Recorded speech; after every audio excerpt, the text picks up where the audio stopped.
The Letter is presented by Hunt-A-Killer. If you love intricate puzzles and unpredictable mysteries, Hunt-A-Killer could be exactly what you've been waiting for.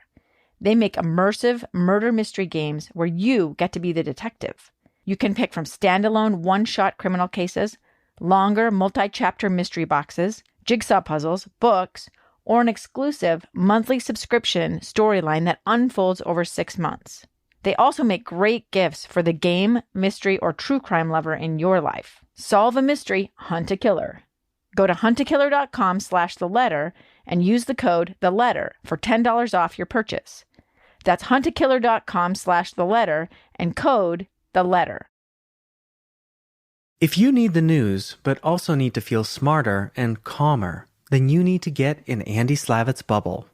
Andy is a former White House advisor and the ultimate outsider's insider. Every Monday, Wednesday, and Friday, Andy offers his access to leading experts. Join Andy for discussions on COVID, gun violence, climate change, and more. In the Bubble with Andy Slavitt is available wherever you get your podcasts. Lemonada. This episode includes descriptions of gun violence and suicide. Please take care when listening. While you were on the call at Storm Mountain, we responded East Patrol on a suspicious in Parley's Canyon by Little Dell. Apparently he's got 2 gunshot victims there if you want to have that there now.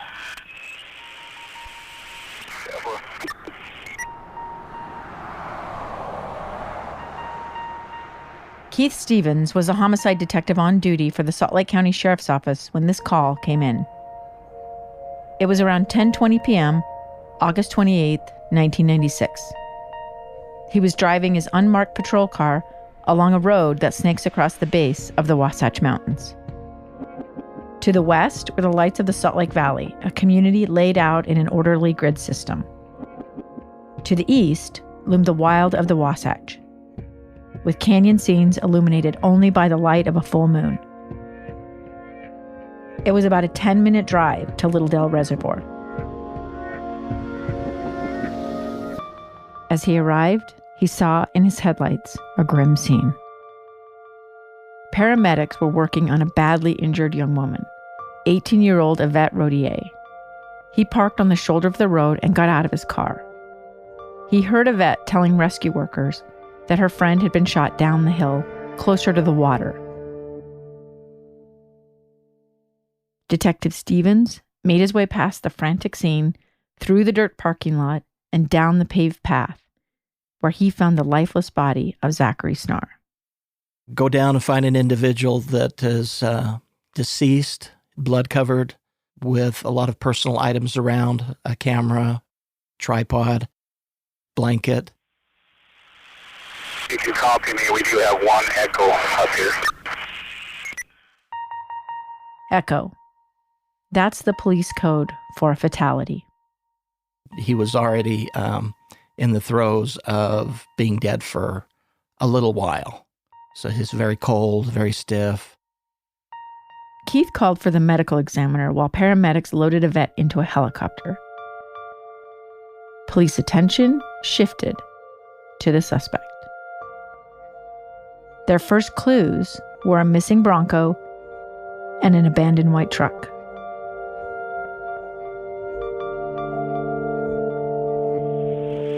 At this time, it appears that the victim's vehicle was taken by the suspect. They don't know who he is. It's a Bronco, and that's as much as I've got right now.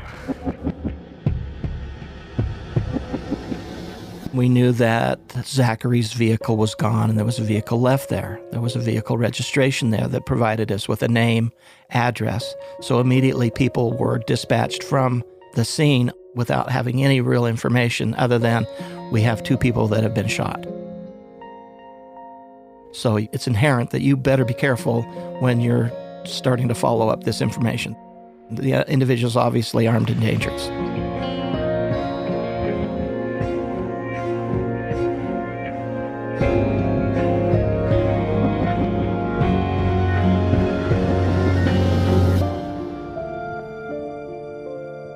From KSL Podcasts, I'm Amy Donaldson, and this is The Letter. Episode 3, A Gun and a Death Wish.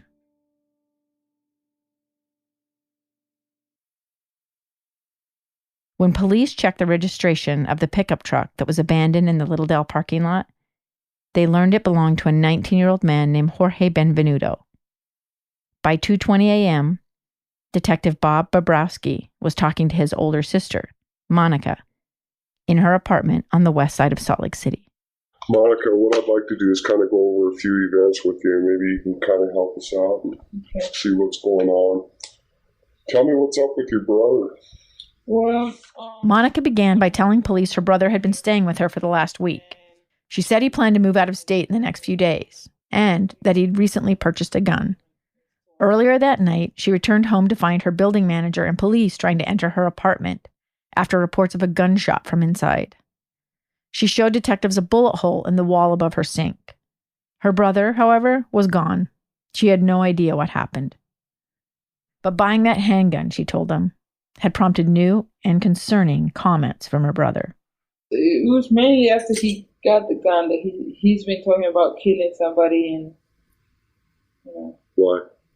just for no reason. Killing who? Anybody. Is he angry at something right now? Why would a 19-year-old with no criminal history shoot two people he didn't know? The answer would prove to be elusive for everyone involved, even those who knew and loved Jorge Benvenuto. Monica tried to explain to a TV reporter that her brother's decision to buy a gun was prompted by a theft. Monica Benvenuto says her brother talked about shooting the people who broke into his apartment a few weeks ago. I told them it's not worth it. She's spending the rest of your life in prison for somebody that took some stuff. But then she says Jorge Benvenuto said it didn't matter who he shot, he just wanted to know what it would feel like. Overnight, this became the story. A man who just wanted to see what it felt like to kill someone, anyone. Journalists quickly labeled it a thrill kill. As police chased every lead in those first few hours, a narrative took shape, and it would shock everyone involved.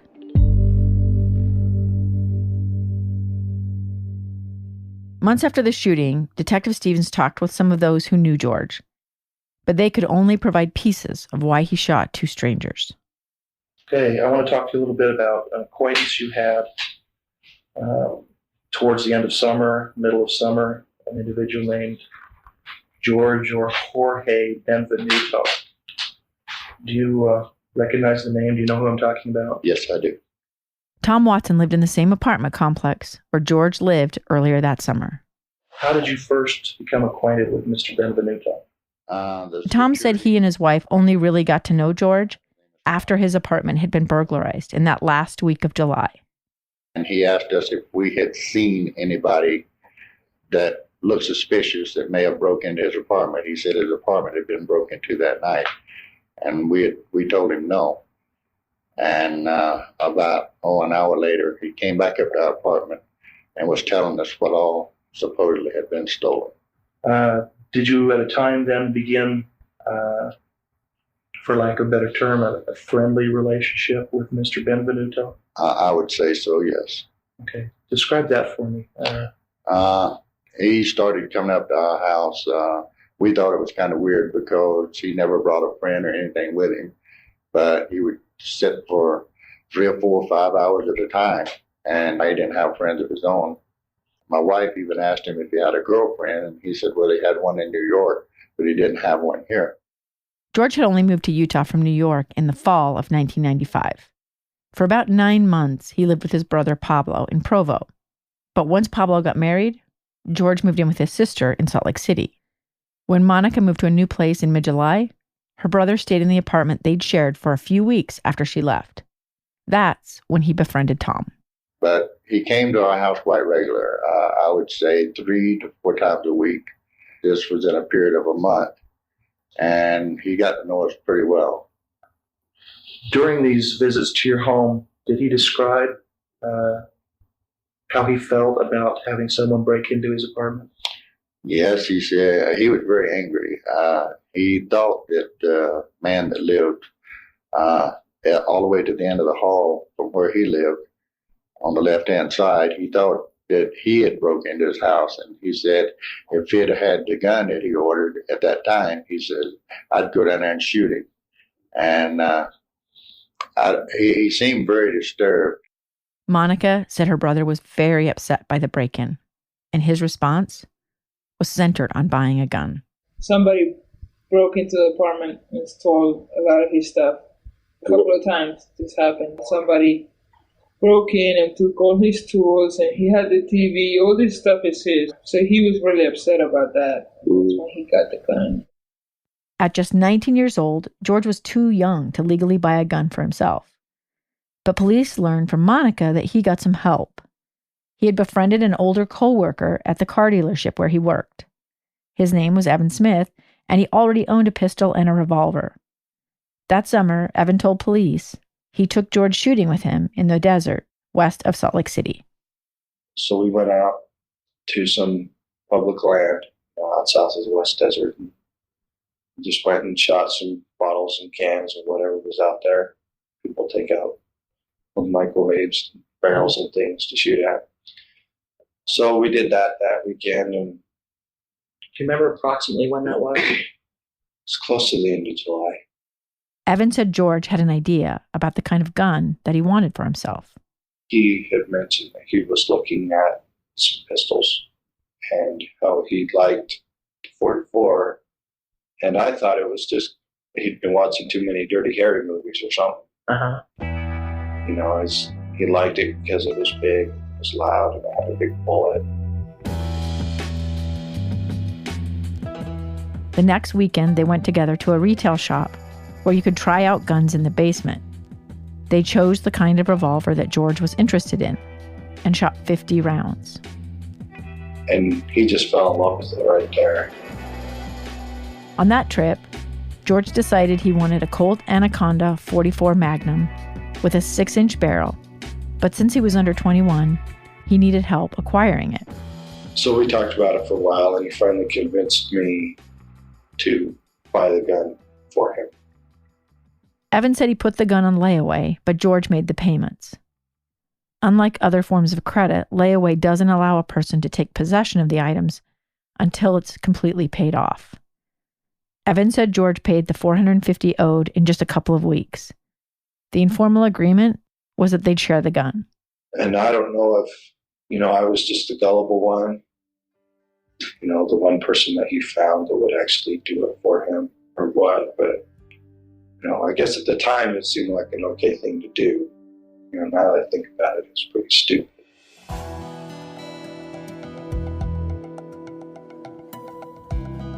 Evan said George seemed pretty responsible when they went out shooting together. He tried to teach him some gun safety. Didn't seem like he'd ever shot a gun before. They picked up the gun on a Saturday and immediately took it out target shooting. Would there be a location out there or a specific item that you shot that if we went out there we could recover a slug? Do you think that would be possible? Actually, believe it or not, I have a stump of wood in my garage that has a slug from that particular pistol in it. Evan explained that they were testing the power of the Magnum with the Hydroshock bullets. That's a type of ammunition commonly used in self-defense because it's designed for deeper penetration and expansion when fired. In other words, Hydroshock bullets were popular because they neutralized any threat. They found a lean-to structure, and George tried to shoot a piece of wood off of it. We got a piece of it off, and in the piece of it that we got off was one of the slugs. Evan said they threw the piece of wood in the back of the truck and took it home because George wanted to show it to people. You ever express while you were out there blowing things up that he wanted to see what it would be like to shoot someone, a human being? Did that ever come up? Or, and I don't want to put words in your mouth, but similar to, I wonder what this would do? Or... Evan remembered a moment when George attempted to fire the gun at a rock at close range, something he felt was reckless. I turn around and there he is 2 feet away from this rock, pulling the trigger, and I went, ah, because I thought it was going to, kill him. Well, it didn't do anything, and it pretty much shattered the rock. And he came back and says, wow, that was cool. And I says, man, that was stupid. Going shooting a rock like that, you don't know if it's going to ricochet or a piece of rock's going to come up and hit you. He said, if I do that to a rock, I wonder what it'd do to his human. Evan can't quite remember exactly what he said in response to this question. But Keith asks, "You're pretty sure you had that conversation?" And Evan confirms. Well, yeah, he said kind of that, I wonder what this would do to a person. And I says, well, I don't know, why don't you go shoot a rabbit and find out or something like that, I honestly never really thought he would use it to shoot a person. No, yeah. I didn't think he was the type of person to do that. Maybe that's a serious character misjudgment on my part.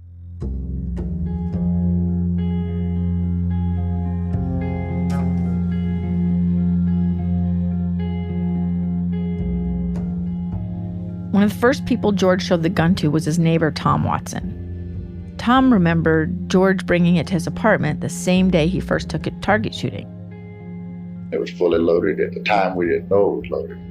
And he was playing with it, spinning the chamber. It was just like he was obsessed with it. He couldn't keep his hands off of it. Where did he keep the gun? In his waistband of his pants. He carried it with him religiously.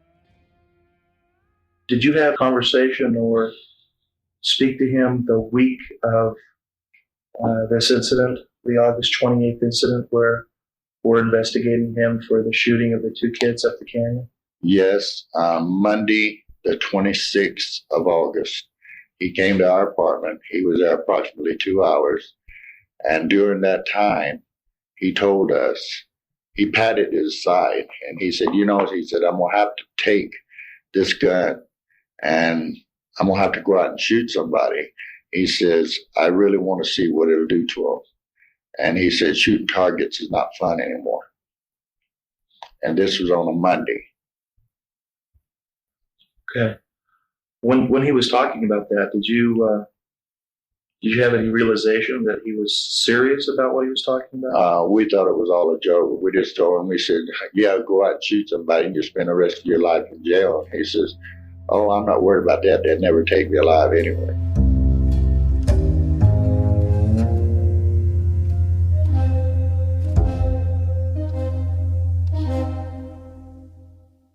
That was the last time that Tom saw George in person. After the break, George disappears with the gun. I'm really excited to tell you about the Jordan Harbinger Show, which is a podcast that we think the listeners of The Letter will also enjoy in their podcast queue. In every episode of this show, Jordan dives into the minds of fascinating people, from athletes, authors, and scientists to FBI agents, political activists, and even hostage negotiators.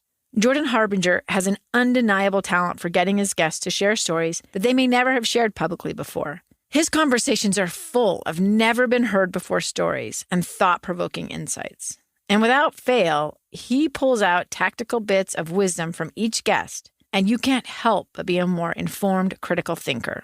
A recent episode had me examining my own life. It was with financial psychologist Dr. Brad Klontz on how our financial choices are often the result of beliefs and habits that were instilled in us as children. It was fascinating. But honestly, with new episodes every week coming out weekly, the top spot for my favorite episode is constantly evolving.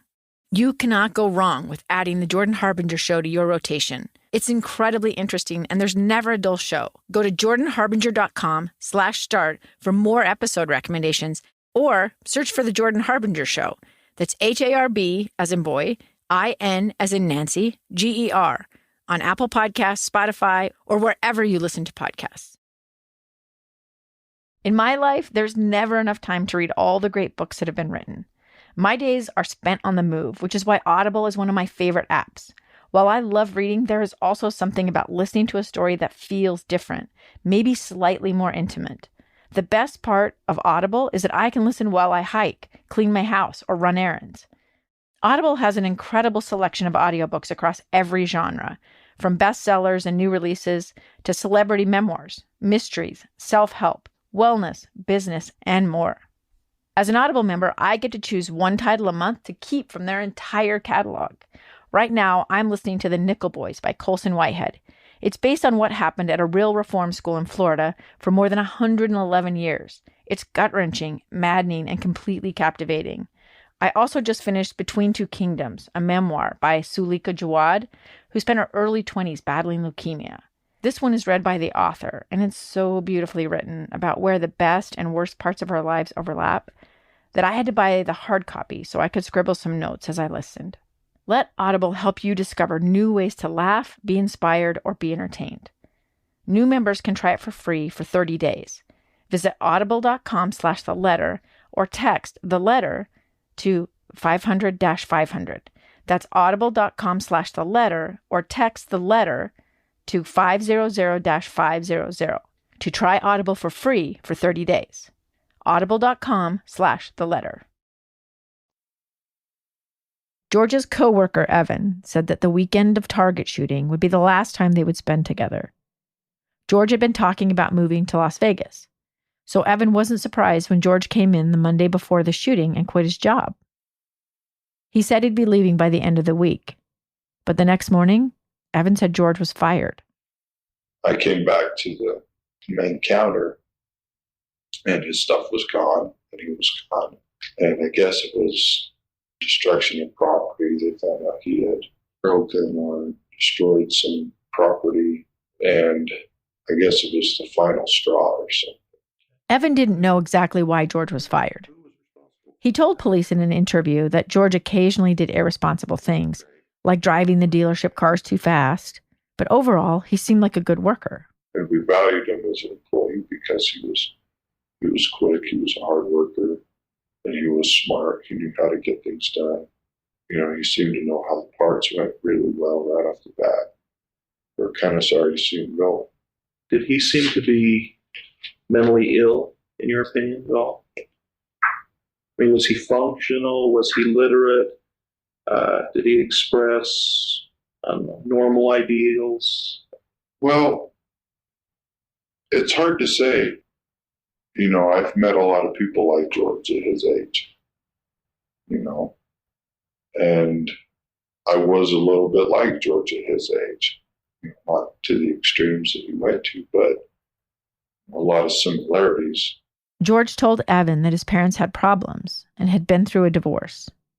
George confided that he wasn't getting along well with his sister, but Evan admitted he didn't really know the details. I never knew the full story on anything, and I really didn't ask. I thought that was personal information, you know. But there was nothing that really alarmed you? Nothing that really stood out to me. No red flags, you know, just kind of the average guy, you know. Anything else you can think of about your relationship with George that I haven't asked you? Or? Well, the last week or so there before he left, he seemed to be finalizing everything. You know, he closed his bank account. He closed out his apartment. Evan said George began selling or giving away all of his things. He was selling all of his stuff, gave everything that he had to his sister, and tried to sell his truck. Did he ever express to you an ideation to kill himself? Suicide? No, it never seemed like he was suicidal. I mean, he showed some of the traits, you know, like get rid of everything you have. That was only during that 1 week time span? Only during that 1 week. Okay, did he seem to be depressed a lot? He seemed to be angry a lot.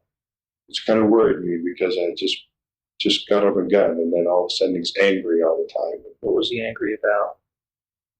He never really said. You just felt that there was some type of... He just kind of had a different personality. And, you know, it kind of worried me for a while there because, you know, not only because now he was armed, but because he was leaving, and he kind of had it set in his mind that he was gone, and he was going to burn all his bridges to the ground before he left.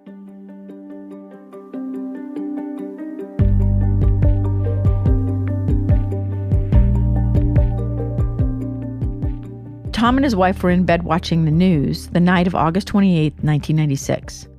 The phone rang, but they let their answering machine pick it up.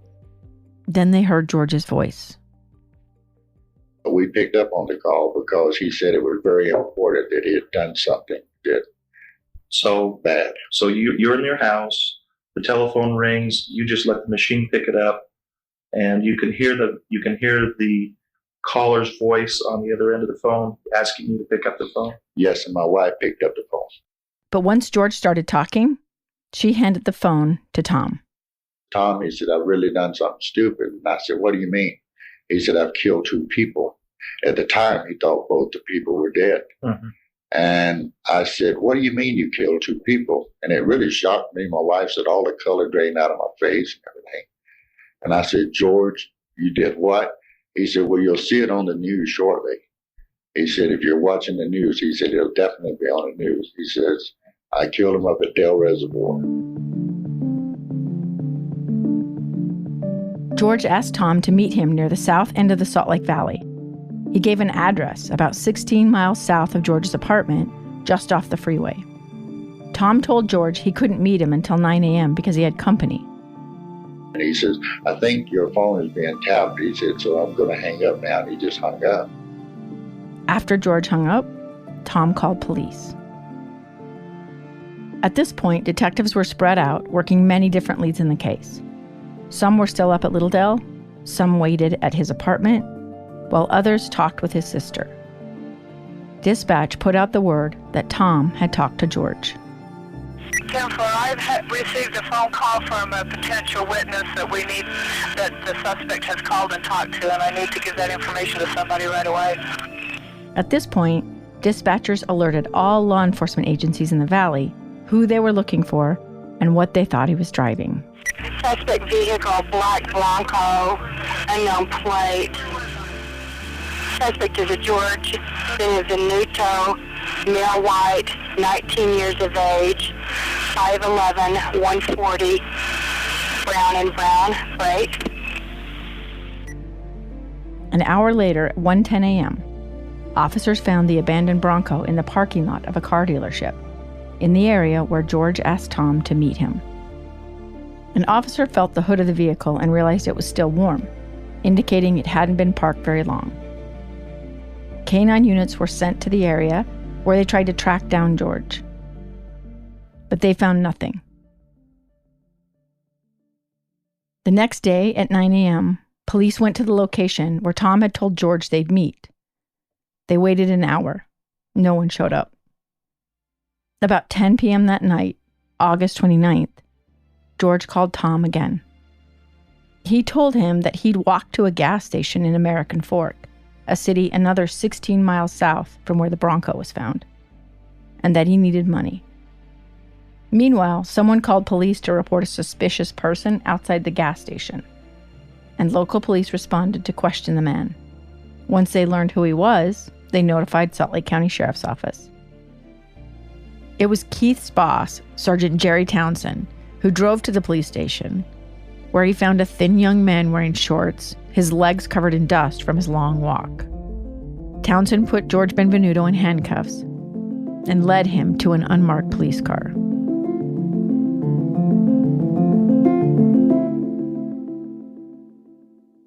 After the break, the police questioned George. Tired of the same old game nights? Bored with the same old board games or card games? Looking for a fun, new activity to do with your family, your partner, your friends, or even by yourself? You should check out Hunt-A-Killer. With Hunt-A-Killer, you get to be the detective, sorting through evidence, piecing together clues, and solving the case in an immersive murder mystery game. Each Hunt-A-Killer box is a complete murder mystery that you have to solve. Pick from standalone one-shot crimes, longer multi-chapter mystery boxes, jigsaw puzzles, books, or an exclusive monthly subscription storyline that unfolds over 6 months. Just like real detective work, you must establish means, motive, and opportunity for each suspect. It's like your own episode of CSI combined with an escape room. I received the Dead on the Vine box, which was a twisting, turning, totally consuming whodunit. In this game, the family's matriarch is poisoned, and the killer had to be a member of her family. We loved the ciphers, puzzles, and secrets we had to uncover in solving the crime. And because I've not so secretly wanted to be a private detective since I was a kid, I can't wait to start my next case. Take the case at huntakiller.com/theletter and use code THELETTER for $10 off your purchase. That's huntakiller.com/theletter and code THELETTER. Now a word from our sponsor, BetterHelp. A good therapist can help you become a better problem solver, making it easier to accomplish your goals, no matter how big or small. And BetterHelp Online Therapy can give you access to the right therapist for you.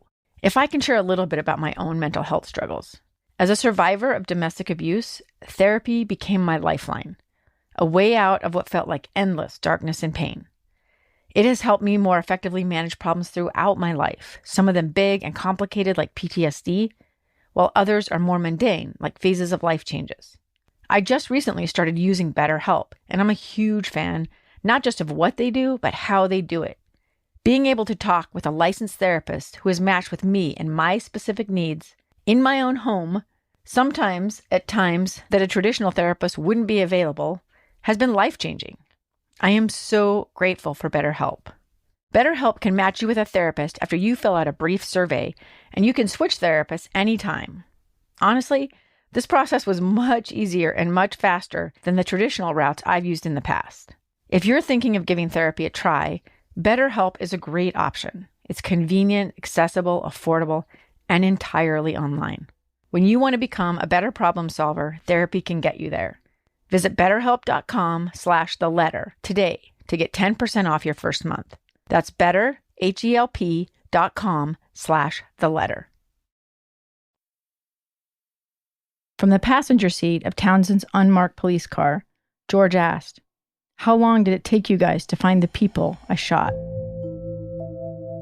The sergeant, who passed away in 2018, detailed the conversation they had during the 30-minute car ride in a police report.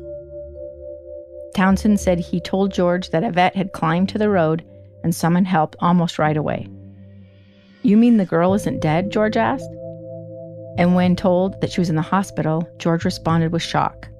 "I can't believe she's not dead," he reportedly said. "I wish she would have died so she didn't have to suffer." Then George asked if he thought he'd get the death penalty for what he'd done. George said he wanted to die, and that he'd wanted to die for quite some time, but that he didn't have the guts to do it. Sergeant Townsend took George to an office at the Salt Lake County Justice Center, where Keith Stevens and another detective, Chris Ownby, waited for him. Dressed in a white t-shirt and blue basketball shorts, George sat at a table facing a camera that recorded the 15-minute interview. The shirt is large and hangs on his thin frame, and his hands are cuffed to a chain that encircles his waist. It causes him to lean forward slightly. Behind him is a large, blank whiteboard with erasers. It looks more like a small classroom than a place where one might interrogate a murder suspect. Detective Keith Stevens started by telling him that this would be his only opportunity to speak for himself. George mumbled he didn't care what other people thought. Detective Stevens acknowledged that, but then said he had to read something to him. I have to read this to you, okay? It was his Miranda rights. Let me read it to you. You have the right to remain silent. He quickly let George know that he had the right to remain silent, that anything he said could be used against him, and that he had the right to an attorney.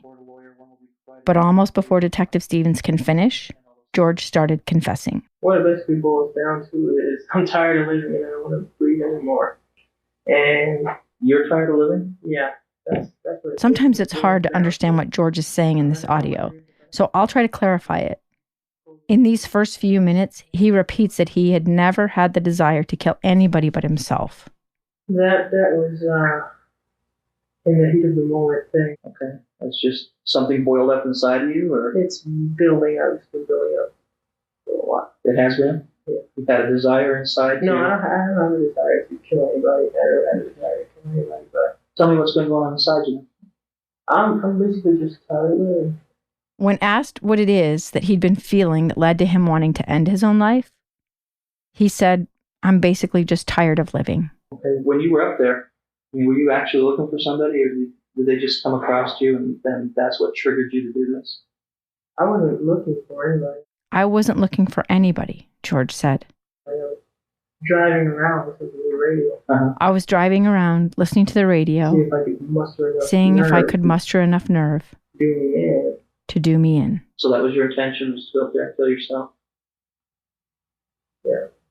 And when Detective Stevens asked if murder was a way he could get the state to end his life, he basically said yes.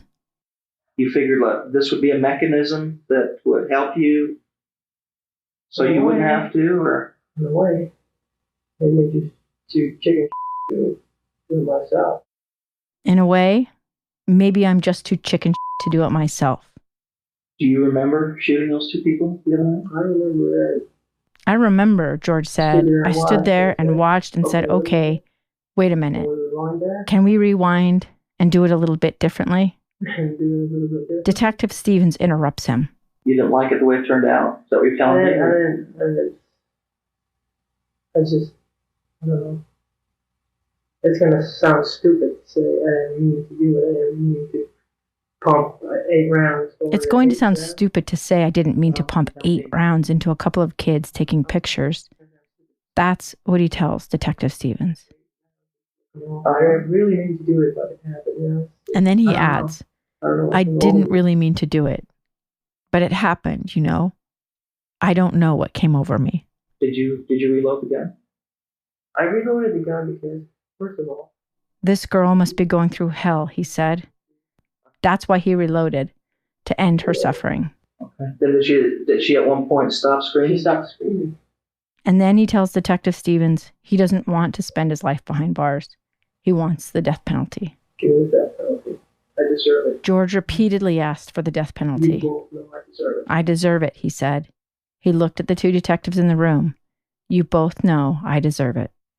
Oh, it's really bad. I had to do it over again. If I had it to do over again, I wouldn't do it like that, George said. Leave them alone. Let them live their life. I'd leave them alone. Let them live their life. Just take mine. And just take mine.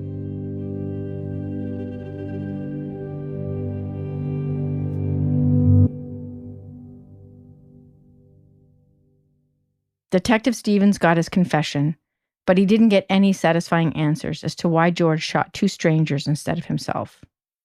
When Sergeant Jim Potter, the spokesman for the Salt Lake County Sheriff's Office, addressed reporters the day after the arrest, he didn't share any of the details from the police interview. He says he was there. He says that he did this, and he's shown no remorse for that. The public, including the Snars and Yvette and her family, would never see or hear that interview where George made his confession. Police rarely share recordings of interviews with anyone outside the investigation except prosecutors and defense attorneys. But that meant they never got to judge his explanation for themselves. And because he never spoke to the media or in court, they never heard from George about why he was wandering in the mountains with a gun.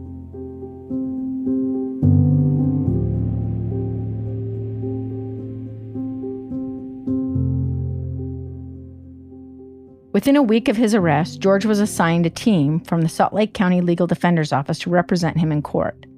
On that team was Mark Moffett, then a young lawyer.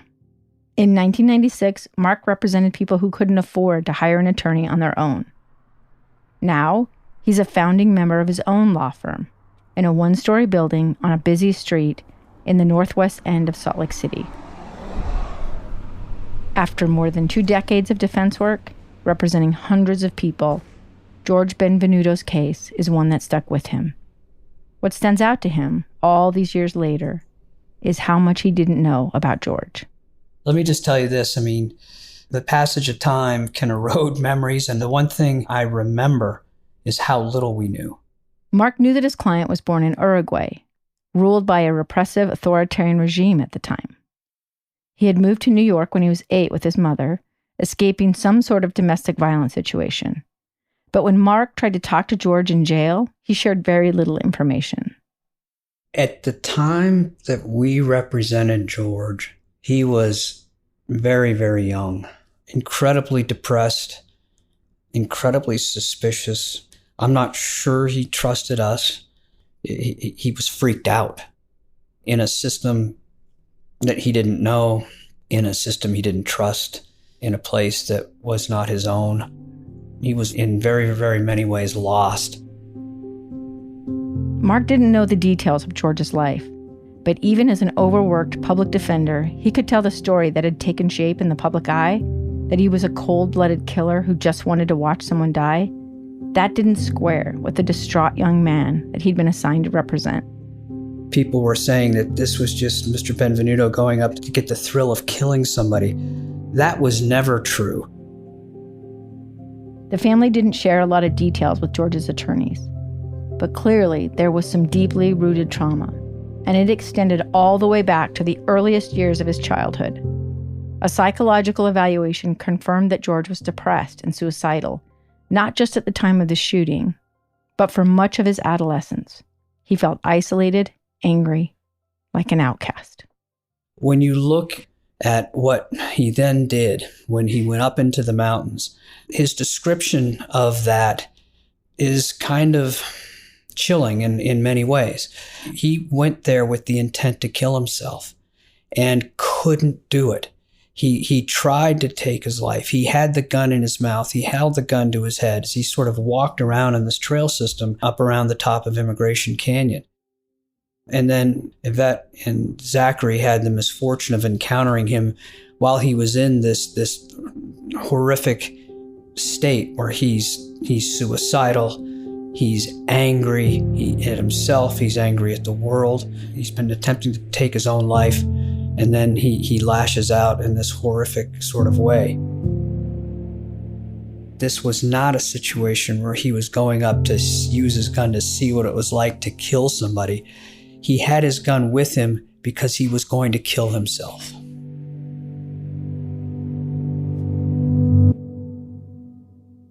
Instead, he killed a young man he'd never met, and he nearly killed a young woman who now faced a long, painful road to recovery.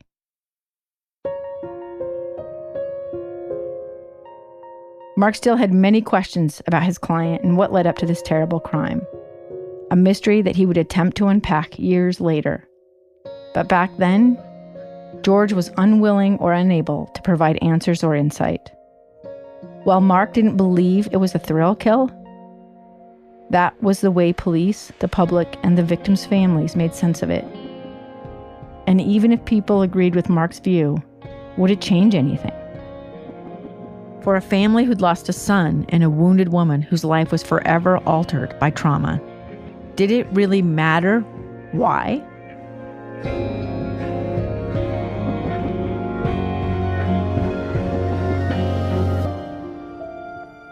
Many people thought George deserved the death penalty for his crimes, and George was one of them.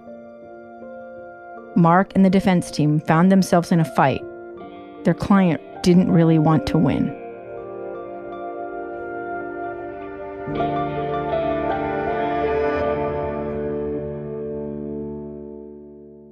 Next time on The Letter. Kill him. I actually said that because I thought he deserves to die. I wanted him to die.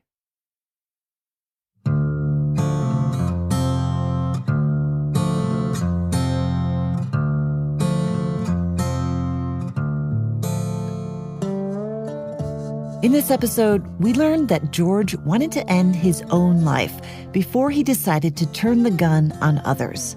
I'm producer Andrea Smardon, and for this week's bonus episode, Amy talks to a psychologist and professor about the nuances of suicidal thoughts and behavior. They explore the links between homicide and suicide, and why many of those who commit murder are also suicidal. You can get all the bonus content by subscribing to Lemonada Premium. You can subscribe right now in the Apple Podcast app by clicking on our podcast logo, and then click the subscribe button. The Letter is researched and reported by me, Amy Donaldson. It's written by myself and Andrea Smardon, who is also responsible for production and sound design. Mixing by Trent. Special thanks to Nina Earnest, Becky Bruce, KellieAnn Halvorsen, Ryan Meeks, Josh Tilton, Ben Kuebrich, and Dave Cawley. Main musical score composed by Allison Leyton Brown. With KSL Podcast executive producer Sheryl Worsley. For Lemonada Media, executive producers Jessica Cordova Kramer and Stephanie Wittels Wachs. And executive producers Paul Anderson and Nick Piniella with Workhouse Media. If you like our show, please give us a rating and a review. It helps people find us. Follow us at theletterpodcast.com and on social at The Letter Podcast. The Letter is produced by KSL Podcasts and Lemonada Media in association with Workhouse Media.